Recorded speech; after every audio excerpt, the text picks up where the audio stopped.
Hello everybody, welcome to Dakman Productions and welcome to the Greenberg Train Show here in Edison, New Jersey. So looking forward to another train show at the Greenberg Show. I'd like to thank Dylan for giving me a pass for the whole entire year, and it's good for any Greenberg Train Show. And always looking forward to working with Greenberg and promoting the shows and the vendors and the clubs. And so let's go inside and check them out. There she is. How are you? Pretty good. How you doing? Ready for Edison? Just fine. Yeah. So I don't know if you know or not, but Dylan actually gave me a pass for the whole entire year to get to the Greenberg Show. Look at you. I'm impressed. I can trust you. Impressed. Good. Yeah, so now I get to come in earlier to get started and see everybody. And see everybody before the crowds come before in. the crowds come in. Yeah. So Awesome. really appreciate them doing that for me, and it's because of vendors like you that have been recommended. Hey, let's bring Dakman a little bit earlier. Yep, absolutely. It's always good to see you early, before the crowd comes in, because we get a chance to talk to you too. So Exactly. Get to see everybody, see what they have before it all gets sold, right? Yeah, That's the point. And I see you guys are on Facebook, so look up Just Trains on Facebook. They're on there as well now. Yeah, that's one of our biggest assets, I think, right now. The guy that's working with Pete, Rick, yeah, really keeps that up, so it's great. He's doing a good job too, Yeah. putting that stuff up there. Yeah. So, and they have an impressive store. So don't forget to visit their store. But of course, if you can't get out that way, they're usually here at the Greenberg Show in Edison. Yep, both Edisons in the fall and in the spring, and then sometimes we do the summer show. In the summer show, yep. But then we'll be in Allentown for summer. Allentown, and then you'll be at York. Absolutely, York. We're in the Orange Hole, so you got to come see us in the Orange Hole. Yeah, the Orange Hole. You guys bring a lot of stuff for the Orange Hole, I gotta tell you. Yeah, we do. Well, that's one of our biggest shows, and we get a lot of tables, so we bring a lot of product to that one. So. Yeah. I mean, I would have to say you guys must bring the whole entire store. Just about. We leave some things back there, like the scenery and the track and stuff we usually leave there. But yeah, we usually close down for those 3 days. 3 days. Yeah. Yeah. So don't come to the store during York time. Come to New York and see us there. There you go. There you go. All right, so it's a good one. So we're looking forward to seeing people come out. It's gonna be a beautiful day out there. So good day for train shopping. That is for sure. Yep. All right, so we'll go ahead and take a look what you got. Thank you for your time. All right, thanks, Sean. See All you. right, we'll see you. See you here. All right.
McConaughey. Hey, there's Good. Kevin How are Quinn. Dakman Productions in the house.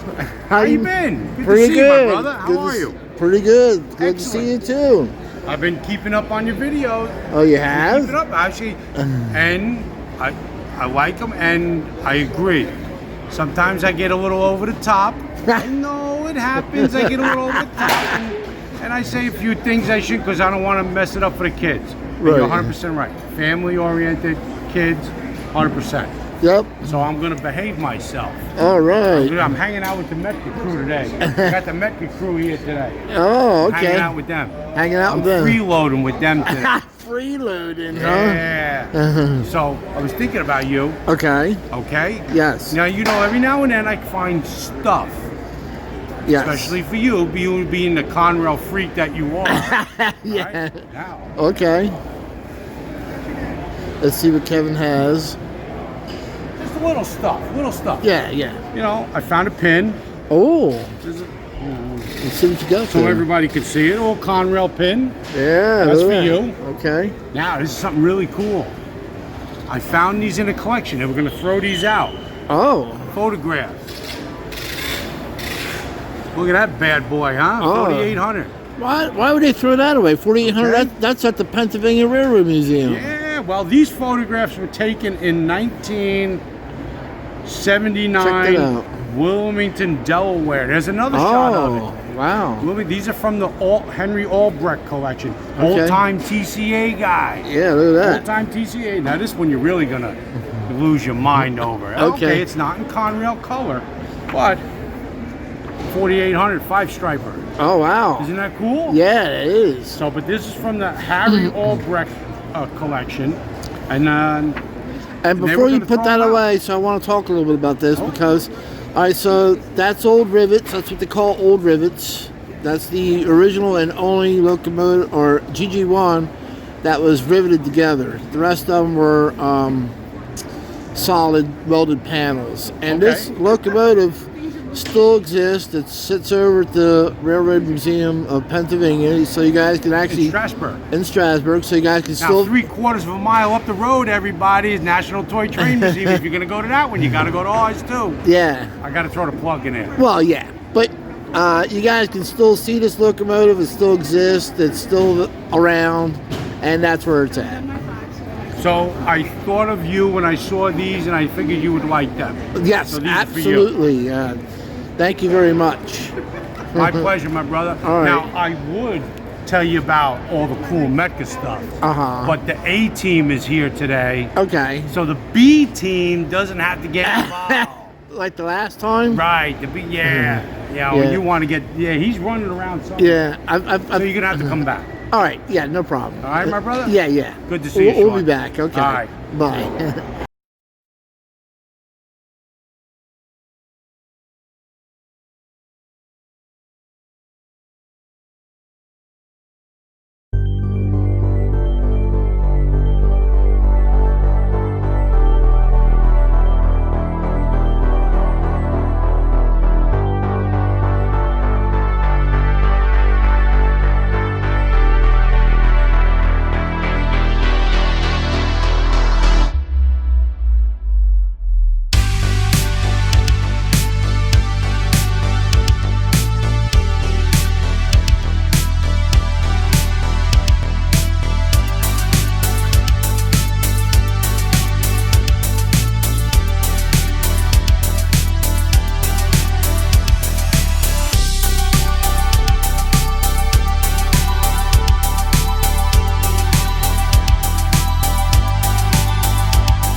So I'm back from the Greenberg Train Show.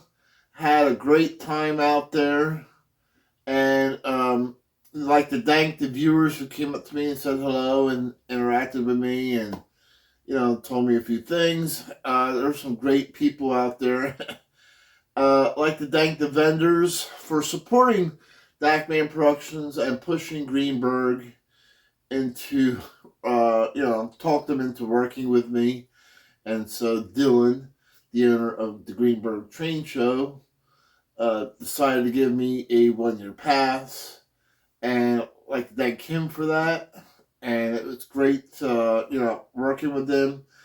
And so, again, my goal is to promote the hobby, promote the shows, and promote the clubs, and as well as presenting everything in a family-friendly and kid-friendly environment. So I'm glad you guys are enjoying these videos. And one thing I will say, I'm seeing posts out there.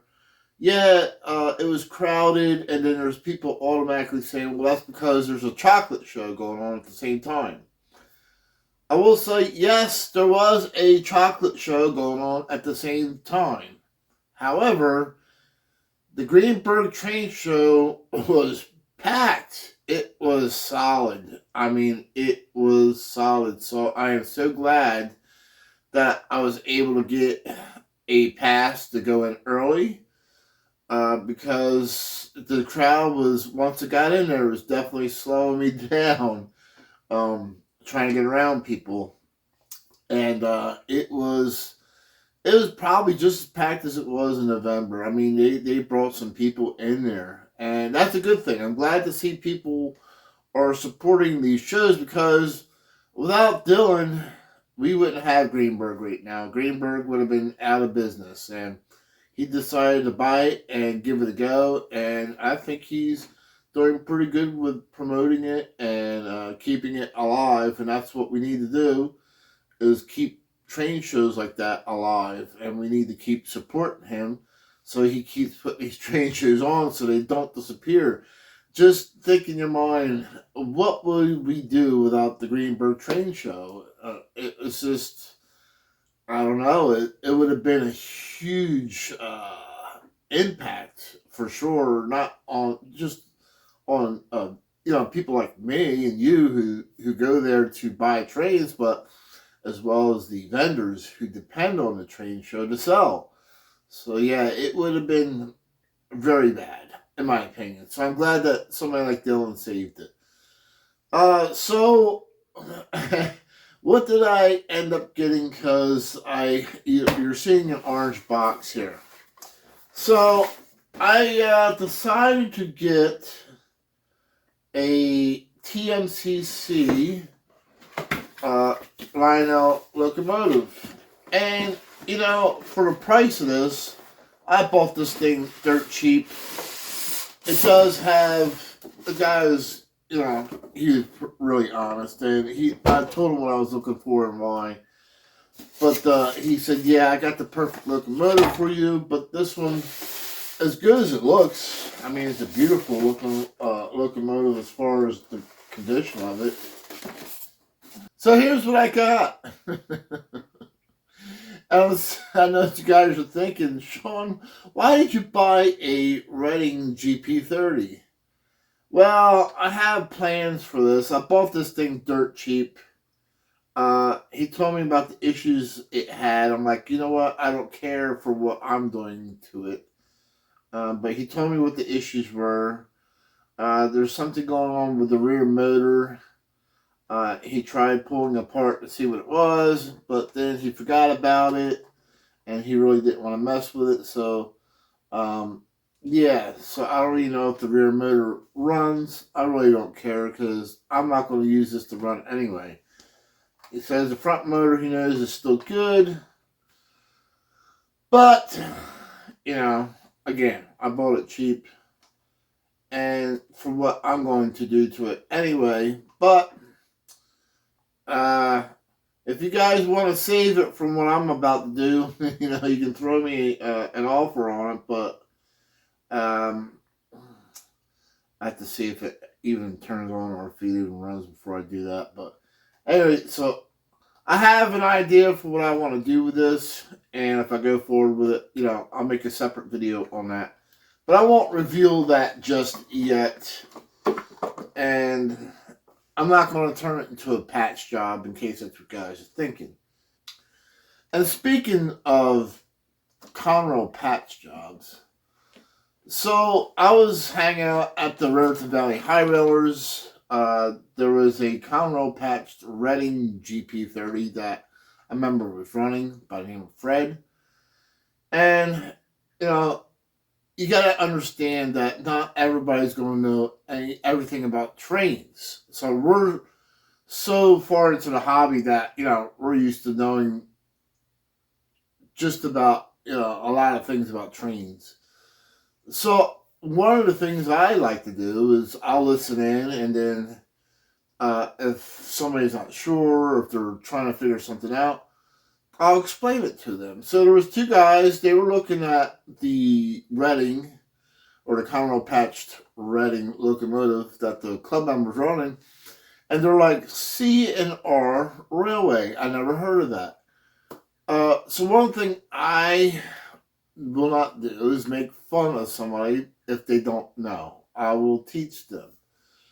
So they're talking back and forth, C&R, never heard of this C&R. So then I stepped in and said, that is actually a Conrail locomotive. And they're looking at me, they're like, really? I'm like, yes. I said, Conrail did something called patching.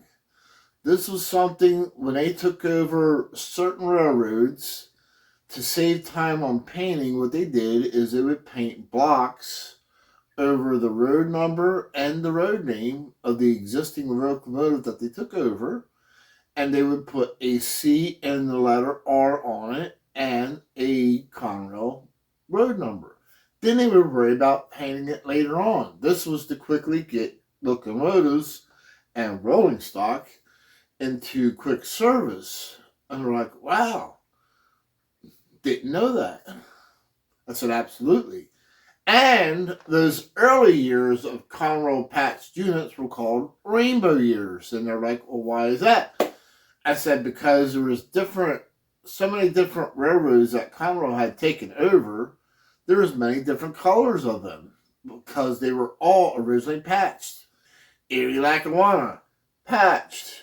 Reading, patched. Lehigh Valley, patched. So you had multiple different colors, and that's why it was called the Conrail Rainbow Years in the beginning. And we're like, wow. So, yeah, I like teaching people things as well while I'm there. And if they don't know, that's fine. I like talking about trains, and it's not always Conrail. There's other things that I have talked to people about. Speaking of Conrail, so I'm coming out with a Conrail video April 1st, just a heads up. It's going to be a celebration video. But I'll put a little spoiler alert here. So, for you guys that don't know, okay, Conrail's still in business. And they're like, yeah, Sean, yeah, Dakman, we know. Conrail shared assets. Nope. Conrail, the name Conrail shared assets is just a word that is used, but is not officially on any of the building, the paperwork, the paychecks, the uniforms, nothing. It's actually still Conrail.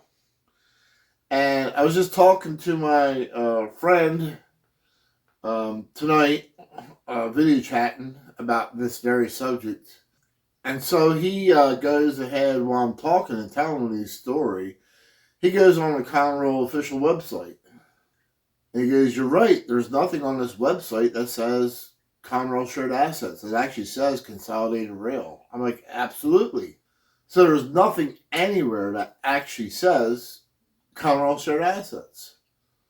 I said, yes, CSX and Norfolk Southern share Conrail, which is basically how they get that shared asset name, but that name is not official. They are still using the Conrail name, and they're still using the can opener logo to this day.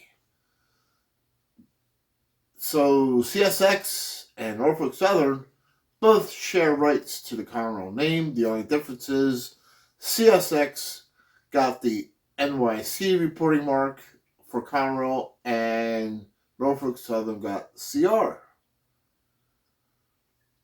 So this is what I've been saying all along. Conrail still exists. Now, I was talking to my friend who's a locomotive engineer for Conrail, because that's what I'm going to call him now. I'm not no longer going to call them Conrail shared assets, because it's just a word that's out there, but it's not really their name. They're really Consolidated Rail. They're really still Conrail. So as you guys realize, Conrail does not have locomotives or freight cars. So everybody thinks that Conrail disappeared. Well, all this time, they've still been operating. They just operate as a end delivery service, but they get locomotives from either CSX or Norfolk Southern to use. And why is that? Because he says that Norfolk Southern and CSX want the credit for Conrail making these deliveries, and then they share the profits from that. So I met one guy who actually works on 7 of the Conrail MOW trucks. He says, I can't believe this. He goes, they bring these trucks to me. I thought Conrail was gone. And here, they still have these modern day trucks, and it still has the Conrail logo on them. I'm like, absolutely. The trackage in North Jersey and some of it in Philadelphia is still owned and maintained by Conrail, technically. And then a viewer was rail fanning, and he saw a Conrail truck and was sort of shocked. He did the right thing and asked the Conrail employee if he could film and video there, and the guy had no problem. He said, yeah, go ahead. And then, later on, talked to him again and asked him, hey, I have a friend, or YouTube, he goes, I have a friend who loves Conrail. Do you have a bumper sticker or something? And the guy says, I got something even better. And when he handed it to me, I'm like, wow, this is so cool. So this shirt is a modern day 2025 Conrail safety shirt. This is this is an official uniform from Conrail.